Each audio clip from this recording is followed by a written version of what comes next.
Hi everyone, it's Jennifer from Fiberflux.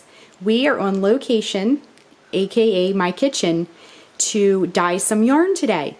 If you watched my previous episode on the unboxing of the dye box we're going to be using, this is the BQueen Collection Dye Box. It's a really awesome kit that allows you to dye your own yarn. So check out the unboxing and I'll give you a quick little peek at it right here.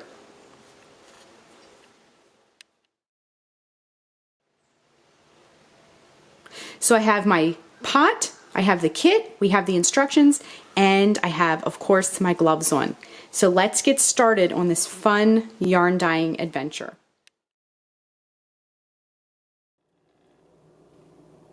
Okay, before we dye the yarn, we have to pre-soak it. So I wanted to talk a little bit about this pot I have here. You have to use a pot that you'll never use for anything else. So this is going to be our dye pot. Never use it for food or anything. So if you're going to be dyeing yarn, just have like a designated pot to use. We must take our yarn, which we have here, and we're going to pre-soak it in lukewarm water.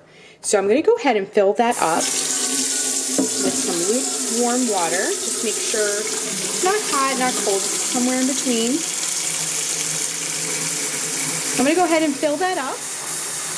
Okay, so our pot is just about full, so I'm going to go ahead and shut the water off. Now, we have our yarn right here, and I'm going to go ahead and take the yarn. So I've opened up the yarn, and it's just a big ring, okay? So let's scoot over to our pot here. Now, I wanted to point out, see these ties?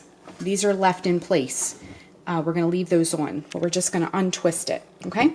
So let's get the yarn down in our bath. Now mine's overflowing a little bit, but that's okay. Now you can do this in the same for the bathtub as well. And I'm just pushing this down, all the way down into, okay, so I'm going to let this sit in here for 1 hour as our pre-soak. So we'll come back in 1 hour and then we'll do the next step.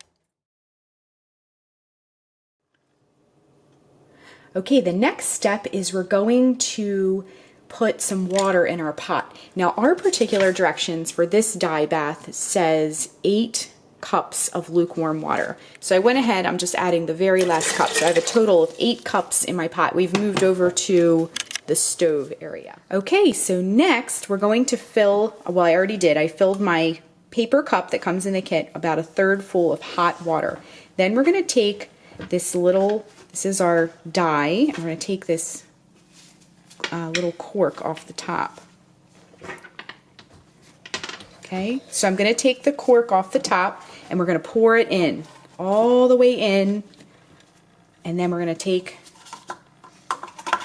our, okay, next we're going to take this is the whisk that came with the kit. I'm just going to swish it around, make sure it's all nice and combined. Just whisk it very thoroughly, and you can already see that really pretty color starting to happen. Okay, so once everything's whisked, you don't want to set this right down on your counter. Maybe get a paper plate to set all this down on. We're going to combine it to our pot. Okay, so now we're back at our pot. Now remember, we had 8 cups of water in this pot, and I'm going to pour the dye right into the pot. And it looks really cool, okay? So then I'm going to get my yarn and I'm going to bring it over to the pot, and we're going to get it into the pot of dye. Okay, the next thing we're going to do is put the yarn into the pot, just like this. Make sure it's down in there. Now, the wooden spoon that they provide, now I also want to mention as a side note, make sure you have your gloves on. You're going to get, stain your hands if you don't do that. But we're going to just kind of push this down in there, get it all nice and submerged into our pot. Okay, then what we need to do next is we're going to heat it. So our directions say, let's grab our directions, over the next 20 to 30 minutes gradually bring your dye bath up to a slight simmer. Okay, so I'm going to turn my burner on. We're going to get this up to a slight simmer. So over the next 20 to 30 minutes, I'm going to let this simmer, and then we'll return. See, I got my burners going. We're going to just stir it every so often, and then we're going to simmer it for a while. So I'm going to get this up to a simmer, and then we'll rejoin in just a moment. And you can use your wooden spoon to kind of push everything down. And just keep an eye on it, a close eye on everything. I wanted to mention as a side note, these tools, so they don't stain your countertop or whatever you're working on, your work surface, as you're using everything, I just ripped a piece of tin foil, or you can use a paper plate just to set everything on so it doesn't stain and it doesn't cross-contaminate with if you're working in your kitchen near any food preparation areas. So, you know, I just have everything, I'm sitting down on the tin foil, and then when I'm done, I can just throw the tin foil away.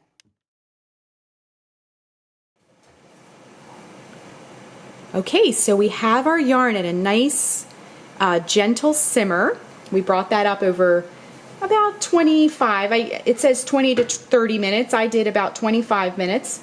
So we're going to hold this simmer for an additional 45 minutes according to our directions and gently stir every 10 minutes. But before we go, I wanted to just show you this beautiful color that we're getting. It's like a nice plum color, and you can tell, I'm not sure if you can see this, but you can see the water is, it's taking up the dye. So the water is getting less and less colorful, and the yarn is getting more and more colorful. So you can see it's this really beautiful plum color. So I'm very excited to see what it's going to look like in the end. So we will return in about 45 minutes. We're going to simmer this and stir gently every 10 minutes. So we'll see you in just a bit. Okay, we've been simmering the yarn for 45 minutes. Now when you're finished simmering, you just pull it off of the burner and let it cool as long as it needs to cool for you to handle it. So we're going to go ahead and turn off the burner, but first I wanted to just show you how much dye this yarn has taken up. If we push the yarn aside, we can see the water is just a pale red right now. It's all in this yarn. So I'm going to go ahead and slide this off the burner, and we're going to let it cool, and then we're going to rinse the yarn. Okay, so now we're ready to rinse the yarn. We've let it cool down enough to handle. It's still warm, but it's fine. It's like bath water. So what we're going to do is we're going to rinse the yarn in the same temperature or similar. So I'm going to rinse. Okay, so I'm going to go ahead and take the yarn out, and as you can see, all of the color is in the yarn. Not all of it, but most of it. It's pretty clear. I have white gloves on, so you can see. Okay, so now we're going to rinse, and we're going to rinse until the water runs clear. So I'm going to go ahead and do that, and then we're going to hang the yarn.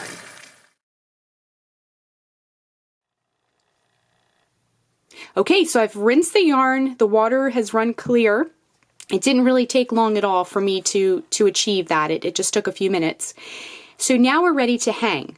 Now, as you can see, this is a beautiful, gorgeous jewel tone purple color. So I'm going to hang mine outside. You want to hang it out in the shade. And you'll also, you can also hang it in your shower if you have a area where you can, you know, have it dry for a while. So let's go ahead and hang the yarn.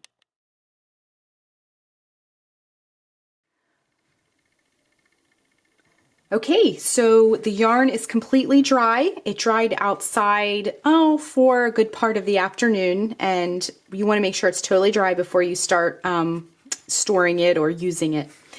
And as you can see, the color is just absolutely gorgeous. It is a really deep, beautiful purple color, and it looks very uniform. It feels very soft, and it's ready to work with. So what you can do is you can wind this by hand. I have a tutorial for that, and I'll link that up. You can put this on a Swift as is, or if you want to store it and make a project out of it later, I'll show you how to wrap it back up into kind of the twisty looking skein that we had before.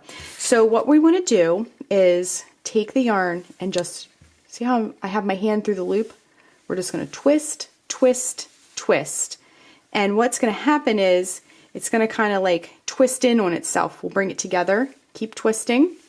It'll twist in on itself. Okay? So I have two loops at either hand, at either one of my hands have a loop on it. So then what I want to do is take one loop and tuck it into the other loop, just like that. Now the more you twist, the more snug this will be. Okay? So then we have our skein, and it looks great, and you can store this until you're ready to work on it. Also, the little tag that we took off earlier, you can put this back on so you know the fiber content and what what it contains and everything. So that's it. Those were our adventures in dyeing yarn. I hope you enjoyed following along with me. I had so much fun. Definitely be sure to go to the BQueen Collection website. I will provide the link below in the informational part of this video. Also, I'll provide the link to the blog post, and all of their information, including their social media, will be there as well. They have a newsletter too that you can sign up for. I would encourage you to do that if you're interested in the dye boxes. And again, this is a monthly subscription, so you can do a different color. I believe the yarn changes as well each month. So thanks so much for watching, and be sure and click the subscribe button to get all the latest Fiber Flux video updates. Thanks again.